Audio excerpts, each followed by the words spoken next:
Hello, everyone. This is the UPA virtual conference again, and we're very happy to have everyone with you. You can learn more about UPA at www.uppaa.org.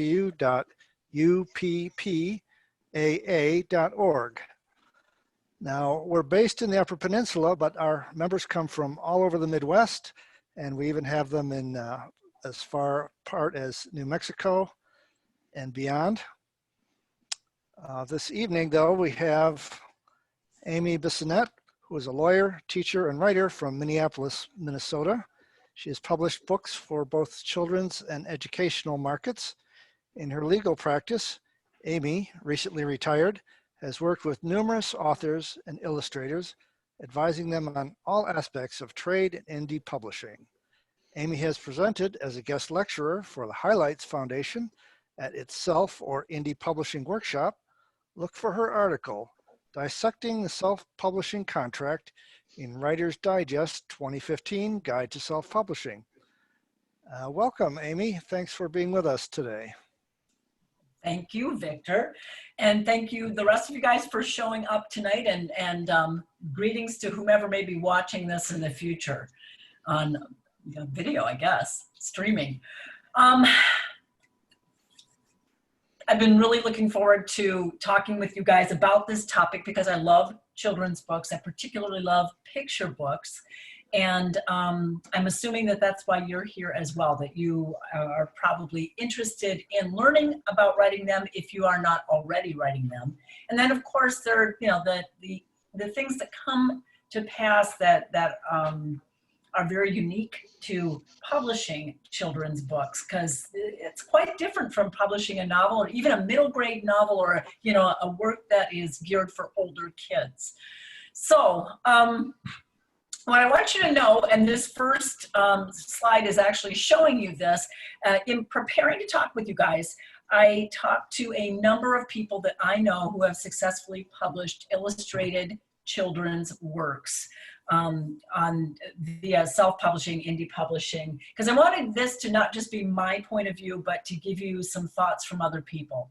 So as we tick through the slides, you're going to see there'll be slides like this one that have comments. We aren't going to read the comments. I'm not going to read them to you verbatim, but I am going to point out some things that are brought up by these different people who participated in sort of my question and answer session when I was trying to ask the pros some questions about their experiences. So Victor, what I'm hoping is that these slides will be available after the presentation to people as well. So if they want to go back and look more deeply at some of these comments, that they'll be able to do that. Absolutely. Good. Okay, so these first few groups of comments are really the question that I threw out was there were three things. I asked people what surprised them about their indie publishing experience, what was most challenging, and what advice would they give to people who wanted to indie publish their own illustrated children's works. Now, these first two comments, and I'll provide you with the names of these folks at the end, particularly if you want to touch base with any of them or go to their websites. But on these first two comments, DP is Darcy Pattison, and she actually has her own children's press. She published for years through regular trade publishing, and then decided, you know what? I know what I'm doing. I can do it well. I want to do it on my own. I want to call my own shots. I want to make my own money. And as a result, she has published scores of books, and they're really well done. They're Junior Library Guild selections. They're state award winners. She's just a machine. So Darcy's tip, of course, is to say, this is a business. Treat it like a business, and realize that if you're in it for the long haul, that you need to give yourself at least 3 years of getting down, rolling up your sleeves and working at this before you can judge whether you're a success or not. By contrast, the Paul Hoffman's comment right below it, Paul had one book idea, a book he had worked on, a book he loved, and his grandkids thought it was hysterical. And so he just had that one book and thought, I want to publish this. I want to get it out into the hands of kids. And Paul, basically said he was sort of had analysis paralysis because he started looking at all the different sites on how to indie publish, and he just was overwhelmed. So I guess what you would take away from these two, and Victor, go ahead to the next slide, as well as the comments on the next slide, are this is a different experience for everybody, and it really depends on what your goal is, all right? Lloyd Westcoat points out there are a lot of moving parts, and that you need to think not only about your book and getting it published, but then distribution. And you guys know Lloyd, you know she's a bookseller, so she's always thinking in terms of distribution. But that point was echoed by everybody who did their own self-publishing experience with kids' books is, man, distribution is hard, and you just really don't want to be, you know, have a trunk full of books that you can't unload. Sticking to a budget, huge point that was emphasized. Paul, that's Paul's comment here, but emphasized by everybody across the board as well, that there are a lot of kind of enticing things, that little bells and whistles that you can add to your publishing experience. But boy, upfront, set a budget, stick to it.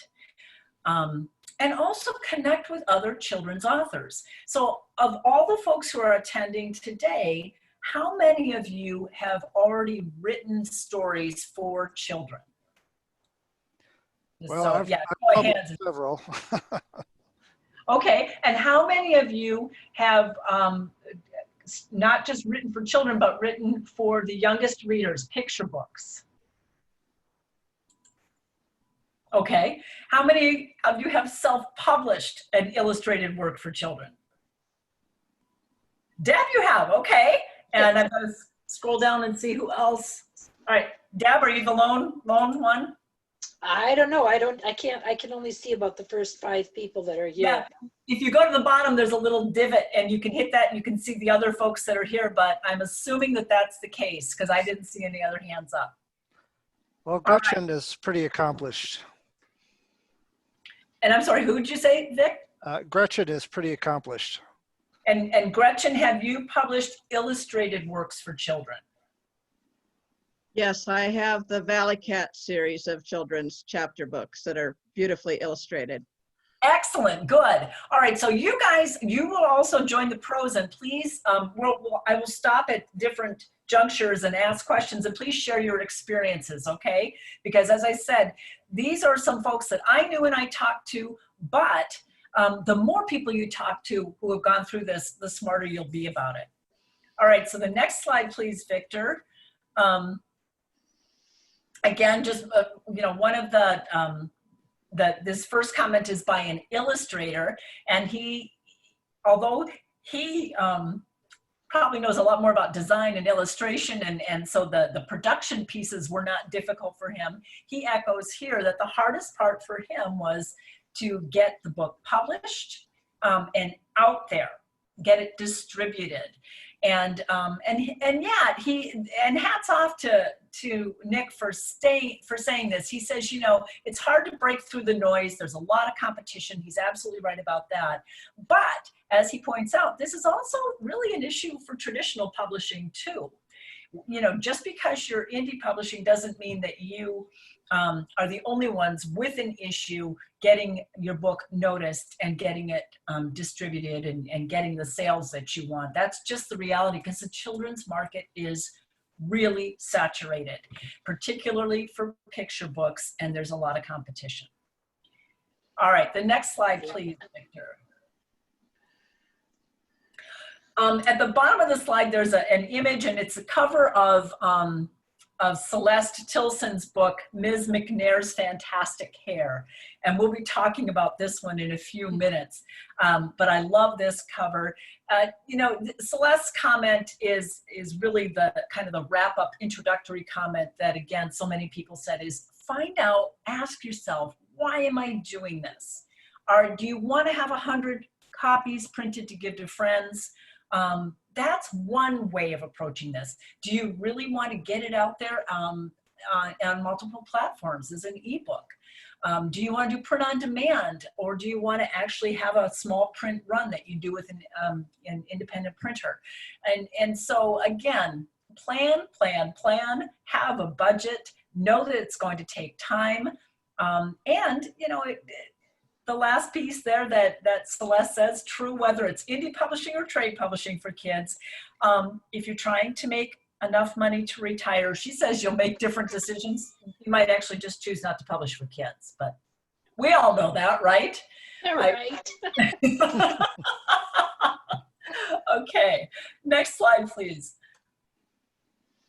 All right, so I loved the title of this presentation, and I had nothing to do with it. This must be Victor. We were talking before you guys joined. He's a title guy, and this is a perfect title.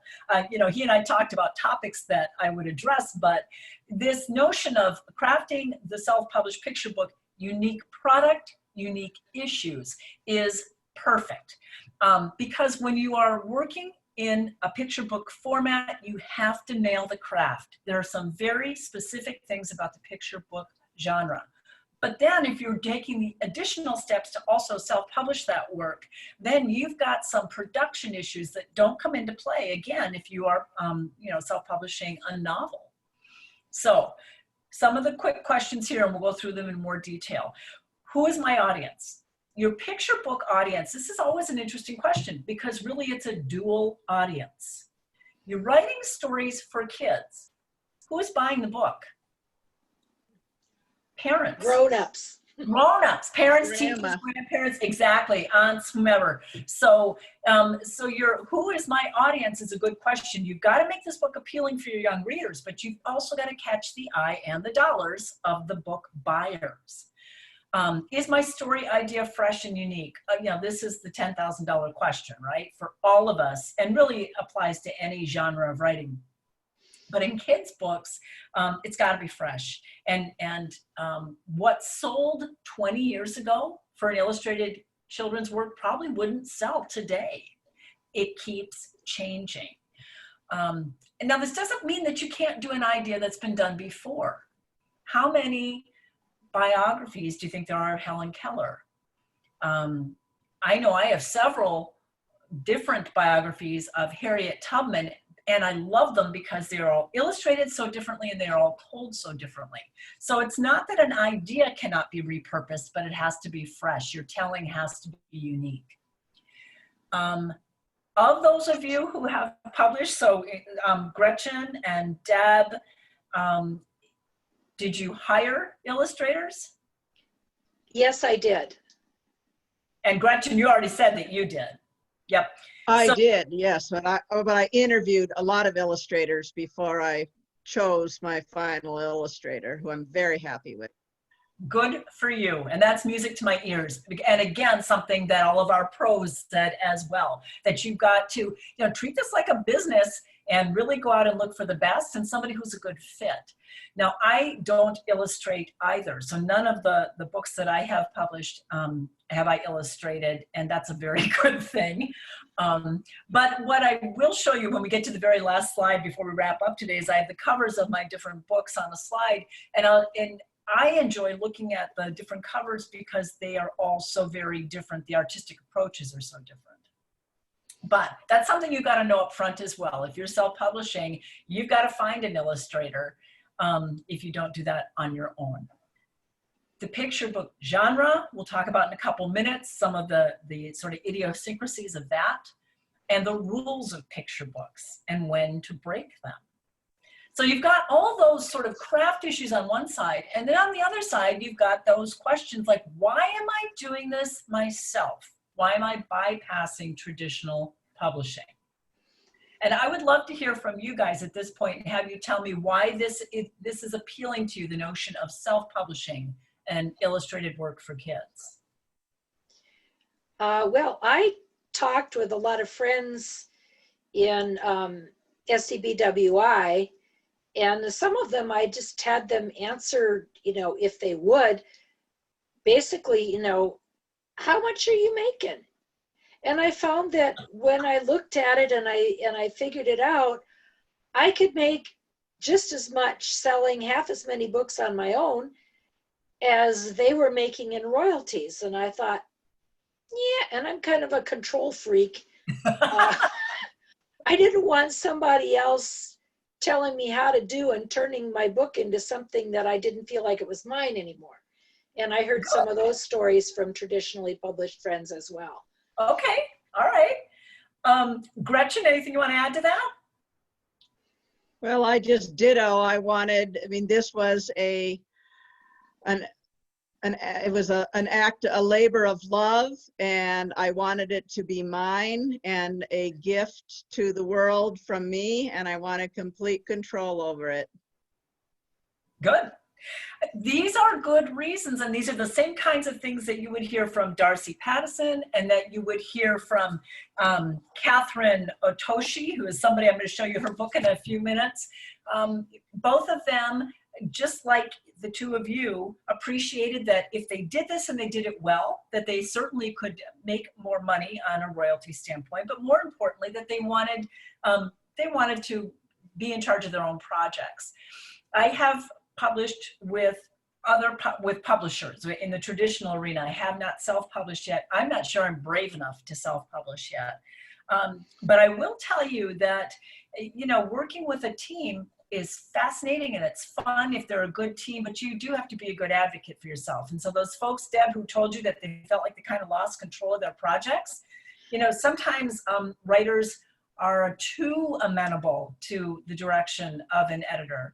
I mean, you can't fight every fight, just as you can't if you're self-publishing, but you pick your battles, and some things you stand firm on.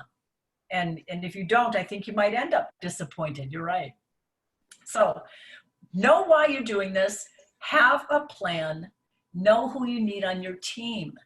Your team is going to be as big as you want it to be, which of course might equate to as expensive as you can afford it to be. But at a minimum, you've got to have the illustrator that you work well with, a printer that knows what he or she is doing. I would tell you, an editor, that you should be not just relying on a friend or family member to edit. Now, you might be members of a good writing group and have some very keen eyes among the people in your writing group, but make sure that you've got somebody who's editing it from a developmental standpoint. Is the text strong? And then also, of course, copy editing, so that you don't spend a lot of money and end up with something where you've missed in proofing some error that's just going to make you want to hang your head. Know what your budget is, and then of course you got to figure out distribution. All right, Victor, next slide, please. Okay, a few of the idiosyncrasies of picture books. I already mentioned the competition. So there's a lot of competition, you need to know that. But interestingly, there seem to be these perennial stories that people come up with, and that's where the competition is steepest. First day of school books, holiday books, Halloween, Christmas, bedtime stories, wanting a pet. Now, I'm not saying that these can't be done well, or they can't be done uniquely or with a fresh point of view, but just know that if that's the kind of story that you've got in mind, it really does need to be unique. You have to position it differently, because there's a lot of other people who are like-minded with regard to topic. You cannot spend enough time in libraries and bookstores looking at children's books. You've got to see who else has used your idea or done something similar. Because I got to tell you, I don't think there's any unique idea. But how have they done it? And then what does their book look like? You can also do this kind of in reverse, not just look for books on the similar topic, but look for books that have a look and feel that you want to emulate. And so, go to the library, and even in these COVID times, I don't know what your libraries are doing, but in Minneapolis, I can just, electronically request and have books held for me and go pick them up. And, if you ever looked at my library order list, it's always picture books, always scads of them, because it helps. You might read a picture book and say, oh, I like the tone, the narrative tone. There's something about the way this story is told that I really like. Or there's something about this one I really don't like. Know too that these issues of we need diverse books and own stories, these are very, very big in the kids publishing world right now. Don't step on toes. There's nothing that will get you more backlash more quickly than trying to write a book that is not your own story, to write, you know, outside of your own experience. There are people on, particularly on social media, that are rabid about this. Does that mean that occasionally you have to give up an idea for a story? I think you do. I like, for instance, several of my books are picture book biographies, and I came across the story of a woman who I would have loved to have written her story. She was one of the first Black female lawyers in the state of Minnesota, and she helped start the NAACP chapter in Minnesota. And she was fascinating. She was working as a hairdresser and decided, I'm going to go to law school. I can't take this ill treatment anymore, all this inequity. That's not my story to write. Even though I am a lawyer, and I could argue that, you know, she's a lawyer, I'm a lawyer, we're both women. I could list a number of reasons why I would be the right person to tell that story. I think it would backfire. So know that those are issues. Who in the group writes nonfiction besides Bill? Tyler, of course, yeah. All right, nonfiction, I'll tell you, if you want to get into children's writing right now, this is hot. This is a good place to get started, whether you want to do it with traditional presses or whether you're doing this on your own. And it's just for a couple reasons. Number one, there's just so much more you can do with nonfiction now, because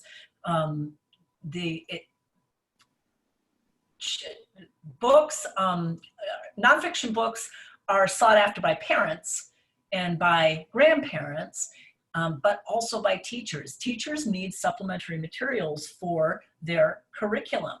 And they also need, you know, the whole core classroom notion. I think core has been replaced with something else now, but there still are particular skills that they have to make sure they are teaching, and particular topics that are making it onto kids' desks.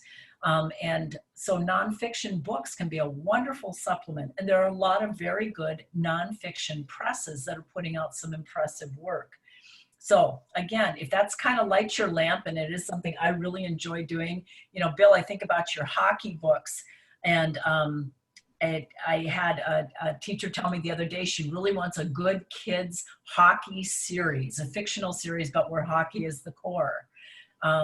Now, I was mentioning nonfiction, which you write, and then I just said fiction in the next breath, but that's because she wants something that's realistic. You know, would it be narrative nonfiction, or maybe it could be straight nonfiction, but for kids? Something to consider once you're done with that Michigan State book, okay?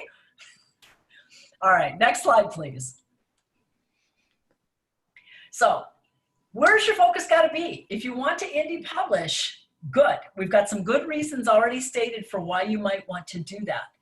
But you can't skimp on either side. We said there are two sides, two halves of this coin, right? There's the craft side and there's the production side. And you cannot skimp on either one. So, first rule of thumb, and I'm preaching to the choir here, I know that. You guys all know this. The story has to be as good as it can be. You cannot move forward until that story is strong. Your text is strong. It's delivered the way it should be delivered. An editor or somebody with editorial skills has taken a good look at it for you. It's got to be tight. Children's picture books are usually about 500 words. Now, you may say, oh, piece of cake, 500 words, right? And a lot of people say this to me when I say, oh yeah, I write kids' books. They're like, oh yeah, I've wanted to do that. I think I'm gonna do one this weekend. They are short, there's no question, but they are, oh my goodness, it's actually part of why I love picture books, is because I view them more as a puzzle. 500, it's hard to get a good story in 500 words. And I love the editing, and I love the page turn, and I love this notion that I've got to make this as tight as it can be, and that every word counts. So, can't skimp on the craft side, whether it's getting your text tight and good and strong. If you're writing nonfiction, Bill, you can probably bump it up to more like 1,100, 1,200 words, okay? But the nice thing about that word count is that it's going to force you to think about the illustrations. All right. And that's the beauty of the picture book, is that there is this interplay of text and art. And that one is not just sort of a nice little add-on for the other. It's the two things working together. They absolutely work together. And so your story will become different when you have the art. And that's exactly how it should be. Speaking of the art, you can't skimp on the art. The one thing you don't want to do is have your book, have somebody pick up your book and say, wow, this is just, wow. You know, to not be intrigued from the start, to not have a good cover, and you guys know all about covers, but then also not to have, you know, really skilled, beautiful illustrations throughout the book. If you skimp on the art, you're going to directly hurt your sales, and you're not going to have a good experience. And then, of course, all those indie publishing questions, which Victor, that's on the next slide for us, please. And for those of you who have indie published other sorts of books, this is no surprise, right? Are you going to e-publish? If so, in which format? They're all different. And you add art to the mix, and then you really get a headache. Are you going to do print on demand? Or are you going to print with a press? And so, you know, I would be very interested to know, Gretchen and Deb, how did you guys, which format did you choose? And what led you there? So Debbie first. I chose, you know, offset printing because at the time that I was doing my picture books, the print on demand, they just weren't doing a good job with 4-color art. Okay. And I wanted the quality, and I worked with a friend who was a consultant to indie publishers, and she helped me find a really good press in Hong Kong that brought the cost down. I only did 2,000, but that was what I could manage, and that was what I did for my picture books, was printed 2,000. I did get them all sold, but I did not go for a reprint. You know what though? I love so many things about that answer. A, you worked with a consultant. You picked somebody else's brain. Good for you. B, you valued the art. You knew that if you did print on demand, that you weren't going to have the results you wanted. And you know that art matters in an illustrated work. C, you had a budget. You stuck to it. Good for you. And, you know, so all of these things make sense. You use a consultant to find out who does a good job with this kind of printing. And it's that research that will pay dividends. Did you work with a book designer as well? Or did your illustrator do some of that designs work for you? No, my illustrator told me flatly that he just really didn't know anything about actually designing the pages. So I worked with a graphic designer, an indie graphic designer. Good, good. So Gretchen, what was your experience? How did you approach it? Well, I had a vision for the books, and I did also consult a consultant. And I was very fortunate that my illustrator, she could just draw what I had in my head. She was actually an art student at Northern Michigan University when we did our first book, and she worked with her art department there. And but we have continued to keep our books hardcover. We're not doing ebooks.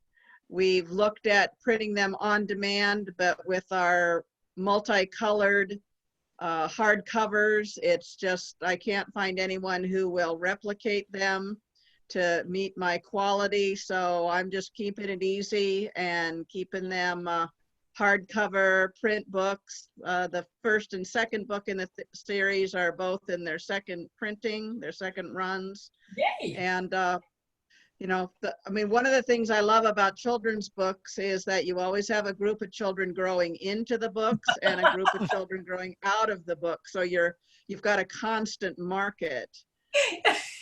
Smart lady. And you're right. That is, I mean, some of these books that we read as kids, there's a reason they're still out there, right? And so another, you know, you essentially same kind of answer. You consulted with someone, you were very particular about art, thank goodness. And the thing that each of these two have emphasized as well is, or at least that they've noted, and I'm going to emphasize, is that they wanted print books. And that is the other thing with children's illustrated works. Kids still like a book in their hands. So can you e-publish them? Sure. Have we got kids, you know, doing a lot more screen time these days than we wish because of distance learning school? Yes. But there still is really nothing that replaces that book and hands. It's good for kids who are learning to read, and it's wonderful for parents and other adults who want to read with kids, which we know enhances their language skills and is just good quality family time.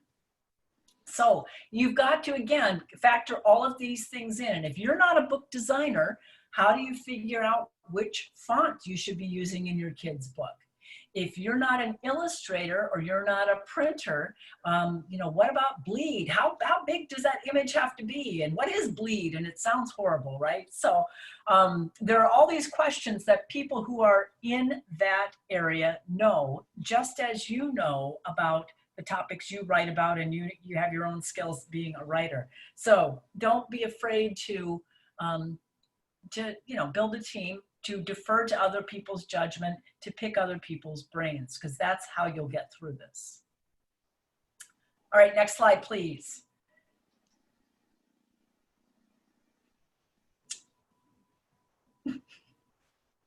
All right, these are a few more of those comments that I'm going to kind of breeze through right now so that we have plenty of time for Q&A. But again, look at these. If you revisit the slides, look at some of these comments and people telling you about the challenges that they face. And really a lot of it has to do with juggling a lot of things and maybe finding the right people to be your helping hands. Next slide, please. All right. So some of these we've already covered, this notion of having somebody help you edit your work before you even get to the stage of illustrations, etc. A big no-no in children's illustrated works is something that is too message driven, that is too didactic, that is too let me tell you how it is or you are going to learn a lesson kind of thing. And again, I feel like I'm preaching to the choir. Read a lot of kids' books and you will easily yourself be able to discern which ones appeal to you and which ones don't. It's not that there can't be a message, there cannot be a lesson learned, but it's the way the writer presents it. Picture books are funny little creatures in the sense that when they are printed traditionally, they are always printed with pages in multiples of 4. And that's, you know, generally it's 32 pages. And those of you who have printed independently, you know that there's probably a good reason. 32 is a nice size for budgeting, you know, and if you ever want to get your picture book published traditionally and you want it to be a 40-pager, well, that's a nice multiple of 4, but boy, that sure does awful things to the profit and loss statement. And so, so just know that there is this animal that is a picture book, and it's generally 32 pages. Generally 28 of those have text and illustrations on them, because you have to have pages for title, copyright, back matter, etc. Now, does this mean yours has to be that if you're indie publishing? No. But do you want your book to look and feel like a picture book that is published traditionally? If you want it in a library, yeah. If you want it in a bookstore, probably. There are exceptions, but know that if you're going to make an exception, that you better have a good reason, because otherwise the last thing you want is for your book to be something that looks very unlike a children's book. It's not going to end up on the shelf with other children's books if it doesn't, you know, if it doesn't walk that walk. And again, I've already addressed educators and knowing what fits their needs, because that's a real nice place to be if you're writing nonfiction. All right, next slide. All right, so I have a couple of examples of interplay of text and art. I've already mentioned that with no other genre are you really going to have these issues of look and feel. Now, Gretchen mentioned that hers were chapter books. Same idea. Chapter books are not that 32 pages, but they still have a very distinct look and feel. They, you know, number of words on the page, number of pages in the chapter. Most of them will be run through some kind of computer program to assess reading level. So there are these funny little rules about picture books and other genres for kids. Spend some time on the internet looking into them. If you're thinking of a board book, look at board books and figure out what some of the parameters are. Now, the text has to include opportunities for illustration. That the cover there that you see, this is my newest book. It's actually coming out October 13. And I'm using this as an example. When I first submitted this manuscript, it was all about winter and loving winter because I love winter and you guys are Youpers, so you love winter, right? Maybe, I don't know, maybe you go to Arizona in the winter. But when I submitted this text, it had a lot of nature in it. It had a lot of weather in it. And the editor who bought it said to me, you know, I love this. It's beautiful, but we got to have a family in this. It's a picture book for kids, and the family has to do something.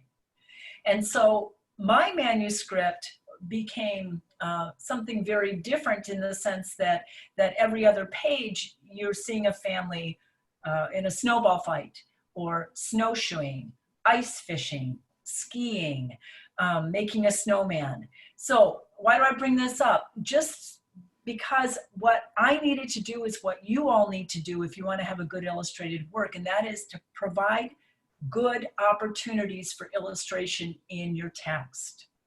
It doesn't mean you spell everything out. You know, she wore a red hat and she had a blue skirt on.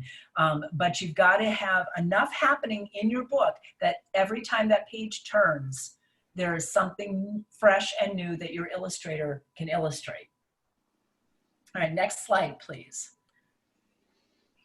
This is from a manuscript that I just wrapped up, and this book will come out next fall.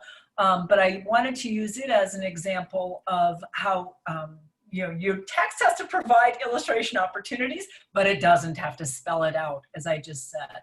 So that second bullet point, that's just a line that I had written in my manuscript. Chattering red squirrels race up and down the tree's trunk. They leap among the branches, snacking on seeds and cones. If the weather turns bad, the tree offers them protection. They snuggle deep into soft needles and curl their tails. And you can see where the editor has made some just regular editorial changes, you know, eliminated trees, and instead of offers them protection, just as the tree protects, much better. But it's that last line that I want to point out. They snuggle deep into soft needles, stop. She deleted the and curl their tails around themselves, and her note, of course, is exactly what it should have been. Aimée will show this. We don't have to say it. So when I am editing picture books, you know, you edit on the front end, you get it tight, you try to provide opportunities for illustration, but invariably, every time I've done an illustrated work, I get it back after the art comes back, and we go back and edit a little bit more, because you'll see that there are words and phrases that you can delete. You don't need them. They're right there in the illustrations. And that's that marriage of text and art that is so fabulous, that it's why those two work together and why you end up with a truly collaborative work, as opposed to the story that you originally wrote, which was probably good, but it's so much better now. That's the way I view picture books. All right, next slide, please. I'm just continuing to beat this drum that picture books are visual, and so you've got to have good art, and you've got to edit the text to accommodate for that art. It should all flow. All right, next slide, please. All right, so this one is called, this is a Sam and the 7-Pound Perch. This was an indie published book by Paul Hoffman and Nick Patton. And I bring these two guys up because I worked with them as a lawyer. This is when I was still advising clients who were doing indie publishing. They came to me for a contract, but they were just so fun. They were fun to work with, for me to work with, and they also had a lot of fun working together. Now, just as Gretchen said, she had interviewed a number of artists and illustrators. Paul will tell you that he interviewed 4 different illustrators before he chose Nick. And he chose Nick not just for his illustration style, but because he really enjoyed him, because Nick had experience with picture books, and Nick also knew other people in the picture book world who could help them with the process, all of which were very important to Paul because he was a newbie. And they ended up creating this book that is just a hoot. Next slide, please, Victor. So here are a couple of their comments. Paul's is the second one. When selecting an illustrator, choose someone who can bring the words to life, tell the story through the illustrations, as well as the words on the page. Chemistry is important. And Gretchen, you very much said this when you indicated that the illustrator you chose, she could recreate what you saw in your mind. And that's, you want to have that kind of fit. Darcy Patterson, who is the person who made the previous comment, Darcy, of course, is a real proponent of you've got to have good art, but she also relates in a certain blog piece that she wrote, and it's on your resource list, how she actually delayed a series. She made the choice to delay it because the illustrator of the first couple books in this series had a health issue and wasn't going to be available for a while, but it was so important to Darcy that she keep the same look in the series and that she have that relationship that she just decided to hold off on publishing more and wait for that illustrator. It's a very strong relationship kind of thing that will aid you in your self-publishing endeavor if you've got a good partner. Next slide, please. This is Paul talking about how he interviewed 4 illustrators. Next slide. And then just some tips for working with an illustrator. Do your homework. You've already heard that from 2 of your colleagues here in UPPAA. Make contact with them, interview them, look at their portfolio. Ideally, find somebody who's already worked on a picture book. Have a spec sheet. Set clear expectations. Even if you enjoy this person immensely, you still have to treat this like the business relationship that it is, because things can go wrong. Invariably, things go wrong. And so you've got to also have the backing of a strong business understanding for when something goes wrong. Next slide, Victor. These are the sorts of things that you should know yourself before you contact an illustrator. Be able to tell that illustrator when you're interviewing him or her the name and the subject matter of the book, the genre, what kind of illustrations you need. The illustrations that Gretchen needs for a chapter book series, much different than the illustrations that Deb would want for a picture book, and as far as number of illustrations and type of illustrations. You'll need to tell your illustrator, your potential illustrator, what your budget is and what arrangements you're going to make with them. Deb and Gretchen, do you allow your illustrators to keep copyright? Do you license rights, or do you have them work for you on a work-for-hire basis? I used a work for hire where I would own the art, but my illustrator had the right to use it for self-promotion, so that he could say, here are examples of a cover that I did or a picture book that I did. Good. So he had that right, but I chose work for hire because, oh, the bookkeeping with royalties is just horrendous, and I just wanted to say, okay, here's your money, you're done, I don't have to worry about that anymore. How about you, Gretchen? My illustrator is actually a partner in my publishing company. So the publishing company, Preston Hill Press, owns the copyright, and we also sell the artwork off our website.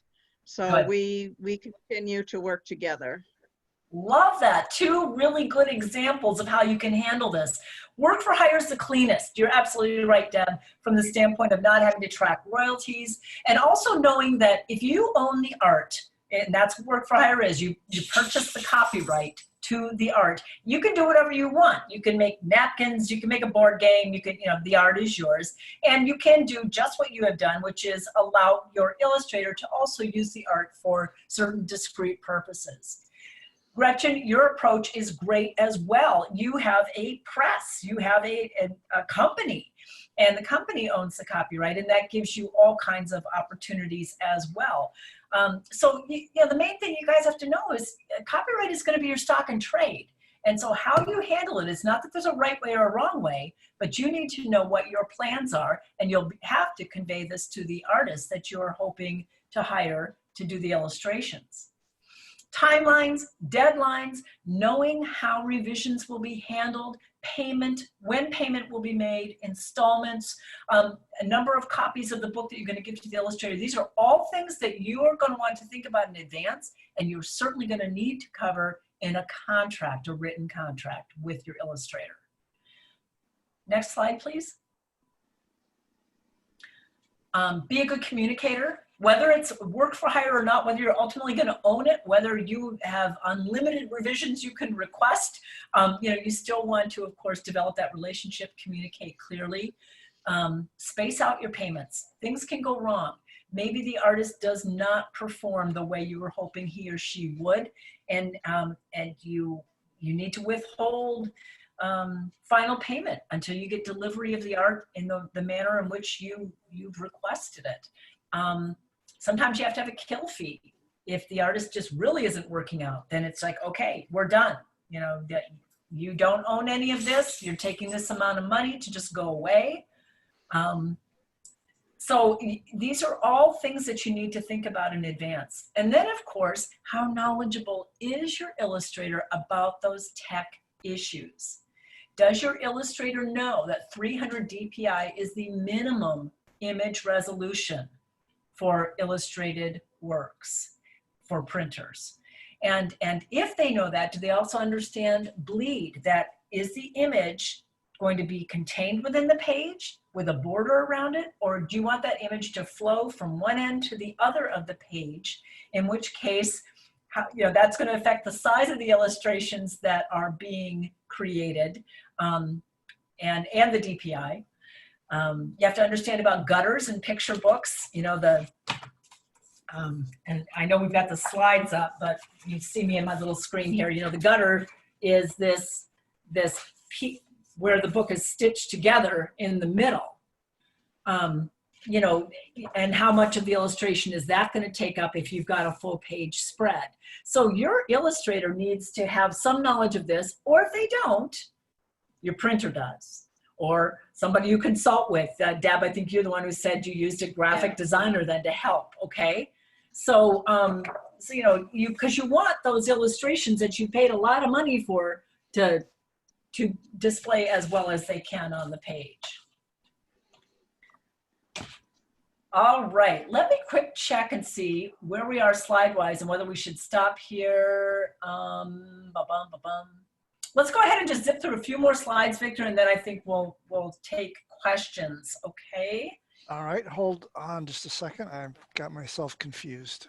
I think I confused you.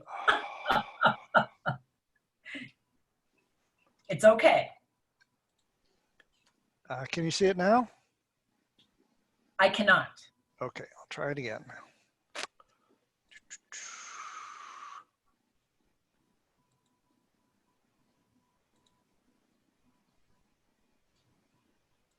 You know what? Let's not worry about it. Okay.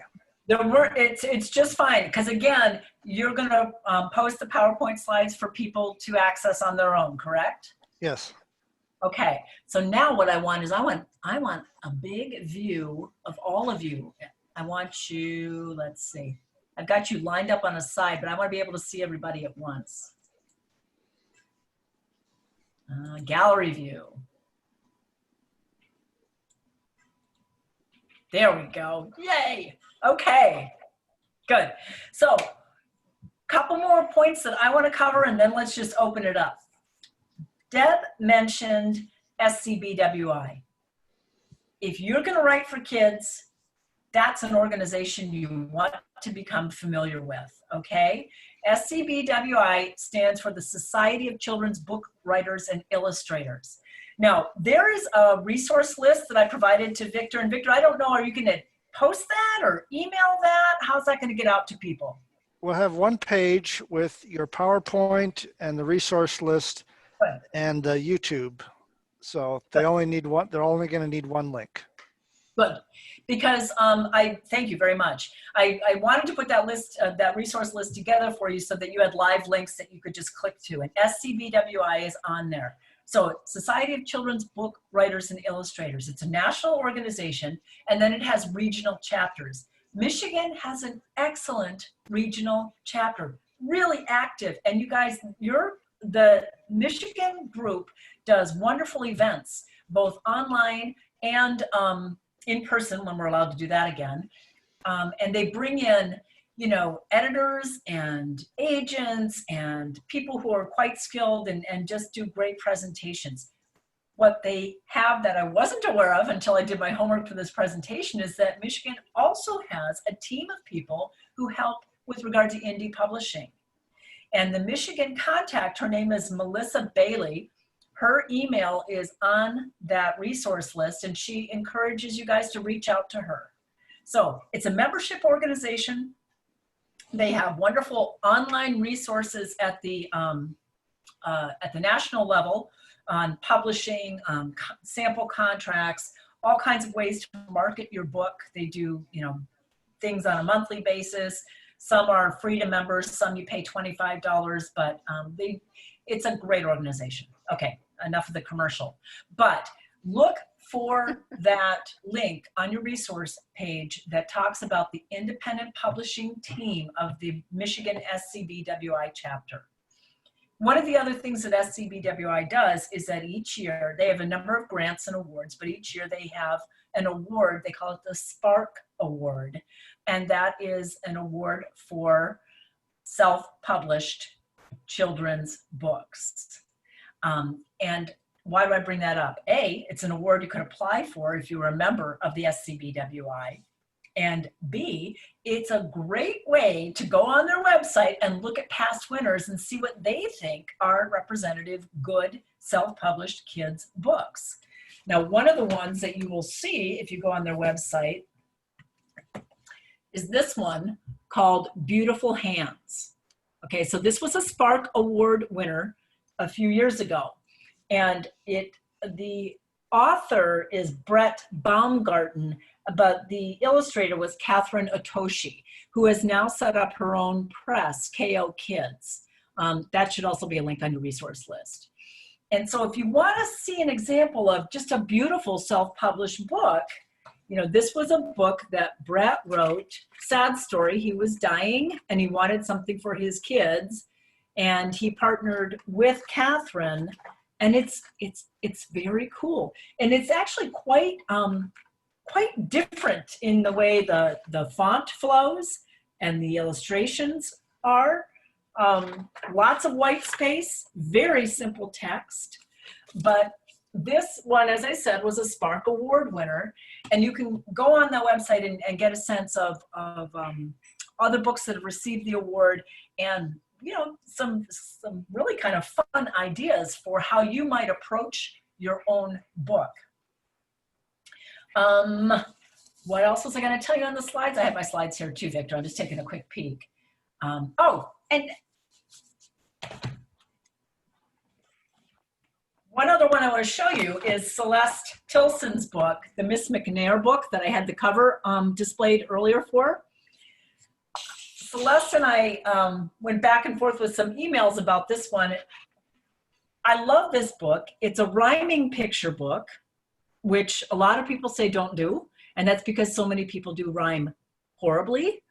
This is a really good rhyming picture book. I mean, the meter, the rhyme, it's spot on. But in addition to that, when Celeste wrote it and hired an artist, she decided to make it a coloring book. Wow. Oh, So it's a great story, but it's all illustrated in black and white. So it's a coloring book too. How smart is that? And so she, we talked a little bit about the publishing and how she was going to do it. And she decided not to e-publish it, that she definitely wanted it to be a book in hand.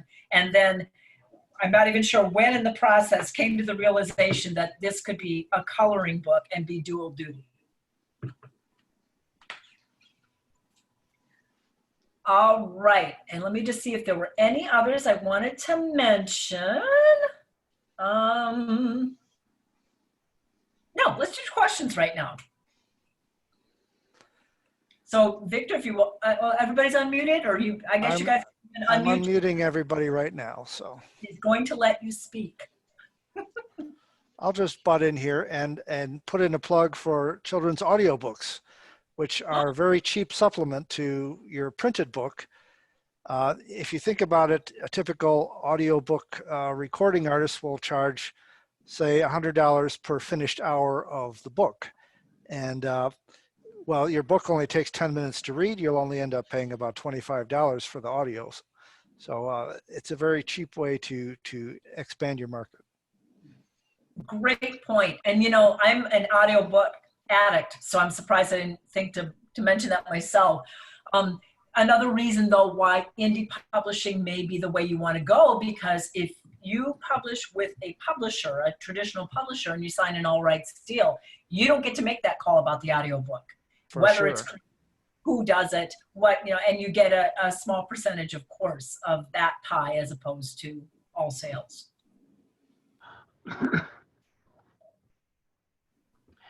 Amy, I have a question. Yeah. If you hire an artist and you buy their works, you say you have the copyright. I know how to get a copyright written, but how do I get their copyright? I know I shouldn't be asking an attorney this, but do I have to go to a lawyer to get their copyrights? No. Okay. Yes and no. I shouldn't just say no right out of the gate. What you need if you're going to hire an artist on a work for hire basis, so that you own the copyright. Basically what Deb did, say, I went, this is what you're going to do. I will pay you. You will have no rights after that. You will get no payment after that. And a lot of people will do that. Many of us will do written work for hire stuff, right? If it's write something for a magazine, work for hire, who cares? It pays the bills. It's not your passion in life.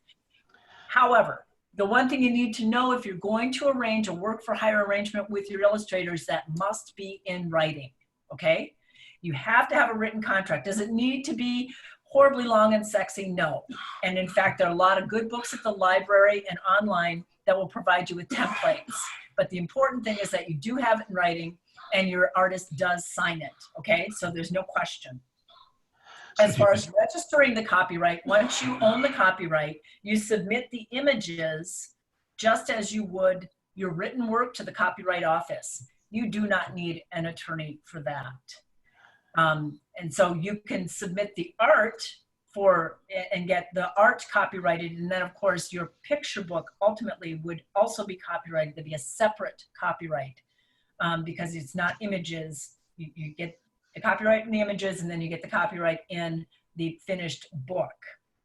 So 2 different applications. It can all be done online. And there are actually some excellent tutorials on the copyright.gov website that will walk you through registering your copyright. Do you have to describe each picture? No, you can, in fact, a lot of people when they submit art that is in a series, whether it's for a book or whether it's like a photographer did a trip, and these are all his photos of Italy, you can submit them as a group. And it's a different box that you check on the form, but you just identify the group and one short description then for the entire group of pictures works. Thank you. Yep. I have one for you, Amy. Thank you for your plug for getting me involved. How much would one expect to the cost of an undertaking to do X number of copies or hired artist or whatever? Is it 10,000? Is it 5,000? It's so hard to say. It depends on who you use. It depends on the format you're publishing in. I don't know if either Deb or Gretchen wants to talk turkey with regard to dollars. I think we might have lost Gretchen. Did we lose her? Yeah, I think so. I'll be upfront with you. I spent about 10 grand on each of my picture books. And that's a pretty good average. Yeah. I saved a little on my Illustrator because mine was also a student at a university at the time and did the first picture book for his senior project. So I got by cheaply on that because he wasn't well known yet. I was proud to help him launch his career. When we did the second one, I gave him the same amount of cash, but I also gave him 2 cartons of books that he could sell and keep. wonderful. So I think that's pretty much a ballpark. Yeah. Here's some, and I'm not trying to be cagey about this. It's just that it really is that variable, Bill, depending on who you use, whether that's the printer or the designer or the artist. And this strategy about finding somebody who's a little new and hungry is a good one. In fact, I just had a couple books come out with Albert Whitman last month, and that is the approach that publisher took. Not only are these 2 books, so there's this one, Oh, that's and pretty. then there's not only are these 2 books with artists who were just dipping their toes in the waters of picture book making, but these are also both graphic artists. So they do their art on computer. Now, this is the first time, you know, and so it's faster, it's cheaper. I had never had a book done this way, but I got to tell you, I'm just not disappointed. The art is beautiful. So, but, you know, so if you choose somebody whose style is easier for them to produce, quicker for them to produce, maybe they're a little hungry.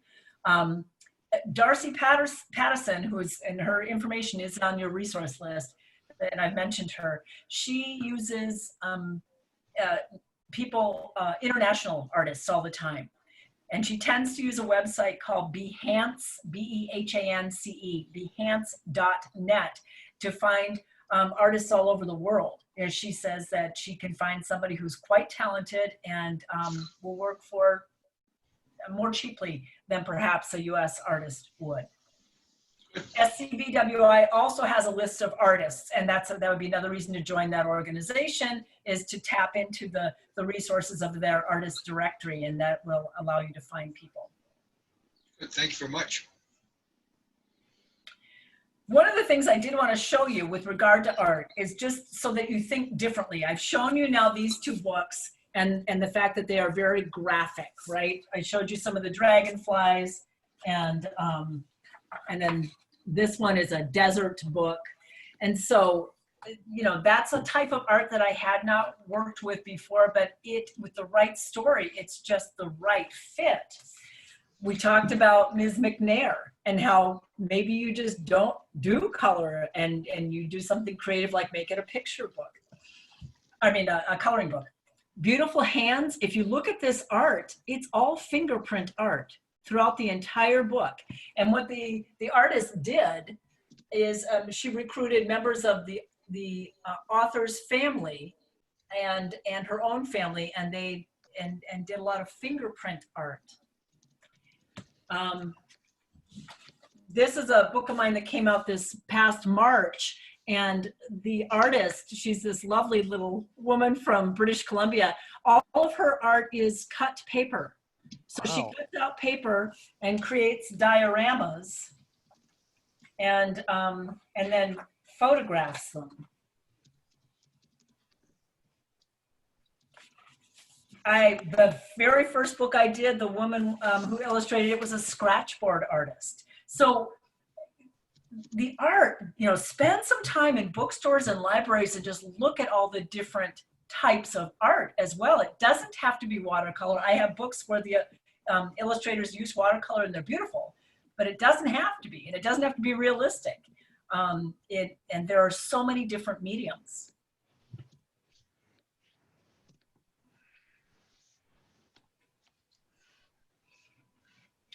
Any other questions? We haven't talked much about going through an agent and getting someone to do all of this nitty-gritty publishing stuff for you. Oh, you mean the lazy woman's way out, right? One who's getting older. I mean, as I said at the top of this this hour, I'm in awe of you guys that you take on self-publishing. I could not manage it. To me, there are too many moving parts.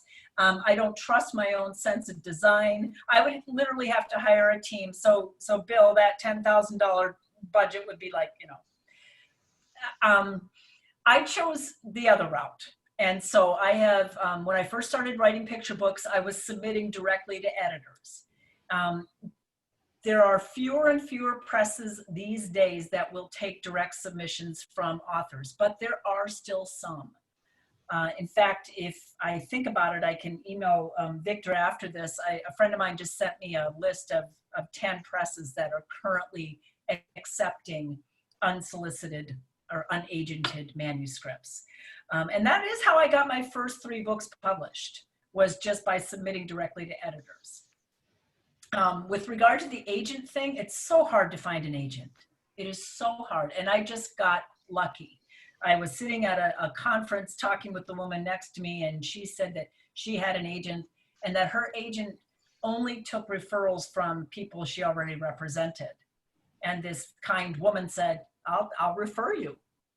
And it just worked out to be a very good fit. I just got lucky. I contacted the agent said yes. And she has sold now. I mean, next year when my next 2 books come out, I'll have 10 books total. So I sold 3 on my own. She sold 7 for me.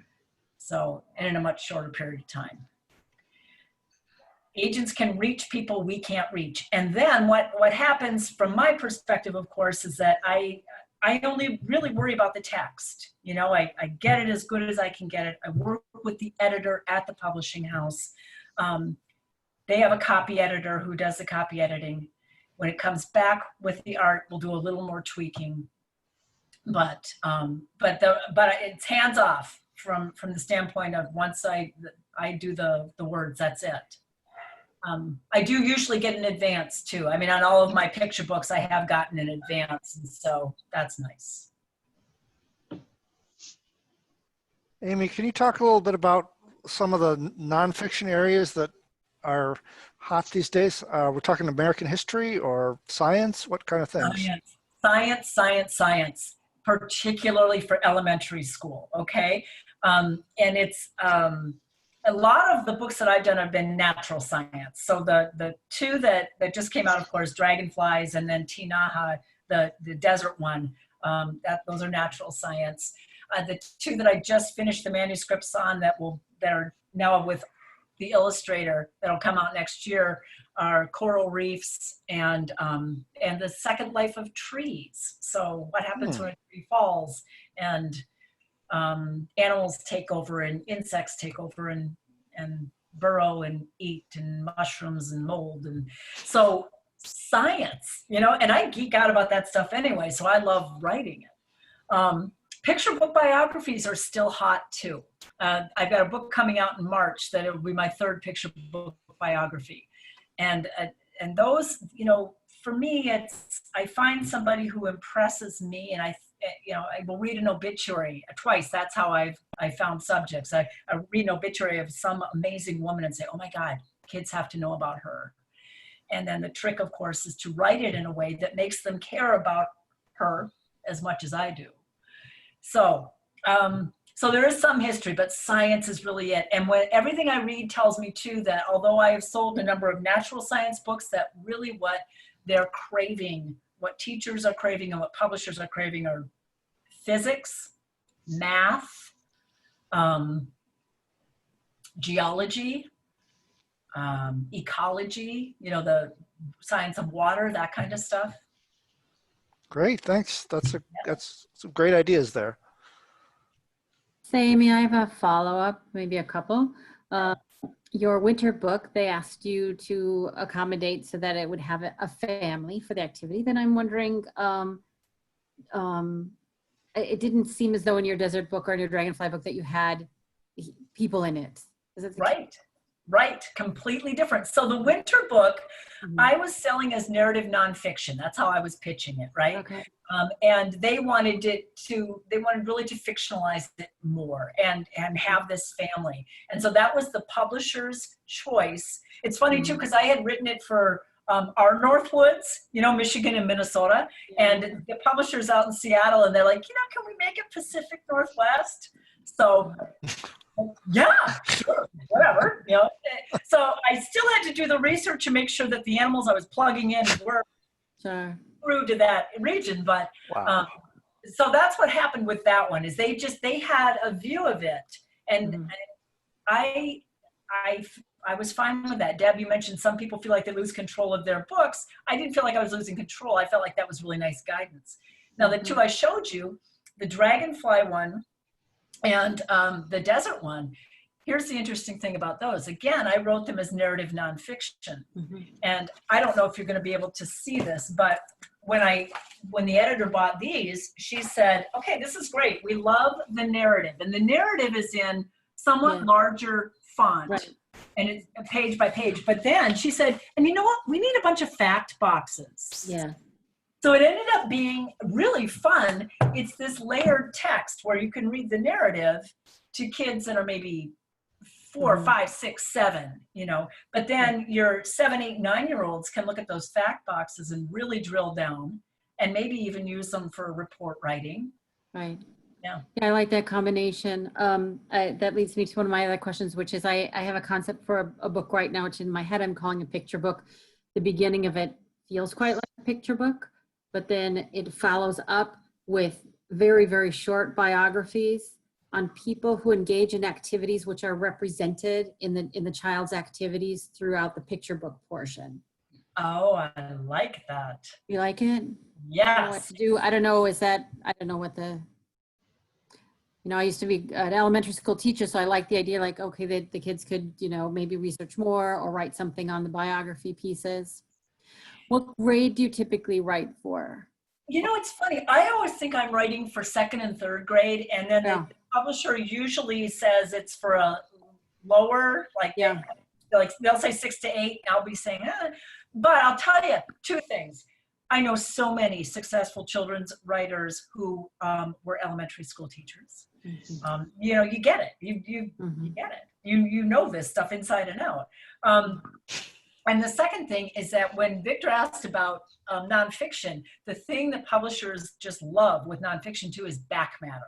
So you're talking about at the end having short biographies of people who did things that are representative of what's in the text. That's back matter, and it's that juicy stuff that teachers love. And so it allows a publisher to really sell that book into the school market as well as you know, through booksellers. And you've got, when I mentioned at the very beginning about how there are rules about picture books, but there are times that you can break those rules. That's an example. There are some wonderful illustrated picture books out there. That's redundant. Illustrated works for kids that are out there that are running 45, 50, 60 pages long, and they are intended for a little older audience. And exactly the kind of thing you're describing. Lots of great information. They're usually highly visual with graphics or with photos.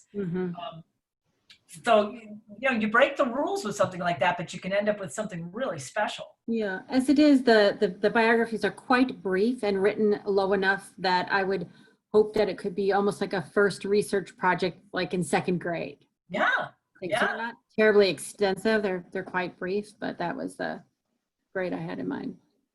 Oh, that's so cool. Yay.